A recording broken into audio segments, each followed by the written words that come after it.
স্ত্রীকে আদরের জন্য বললেন, কত আদরের কথা বললেন, আর তার সাথে কত ভালোবাসার কথা বললেন। জাবের, কি খবর, তাড়াতাড়ি চলে যেতে চাচ্ছ কেন? অপেক্ষা করো। আল্লাহ রাসূল, আমি নতুন বিবাহ করেছি, বাড়ি যেতে চাচ্ছি। ও, নতুন বিবাহ করেছ, বিক্রম সাইয়েব, তালাক প্রাপ্ত মেয়ে বিবাহ করেছ না কুমারী মেয়ে বিবাহ করেছ? তখন জাবের রাদিয়াল্লাহু তাআলা বলছেন, সাইয়েব, তালাক প্রাপ্ত মেয়ে বিবাহ করেছি।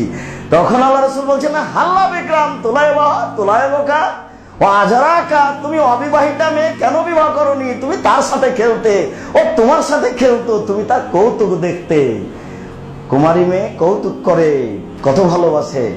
আয়েশা রাদিয়াল্লাহু তাআলা আনহা বলছেন, তিনি আমাকে এত ভালোবাসতেন, আমি কম বয়সের মেয়ে, আমি যোদ্ধাদের খেলা দেখছি, আমি তার পিছনে দাঁড়িয়ে থাকলাম, যতক্ষণ পর্যন্ত দাঁড়িয়ে থাকলাম তিনি দাঁড়িয়েই থাকলেন, তিনি বললেন না একবার, আয়েশা তুমি আর কতক্ষণ দেখবে, তুমি ক্লান্ত হওনি?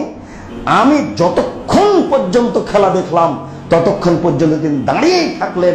তার মানে তিনি আমাকে খুশি করতে চাচ্ছেন, বউকে খুশি করতে হয়।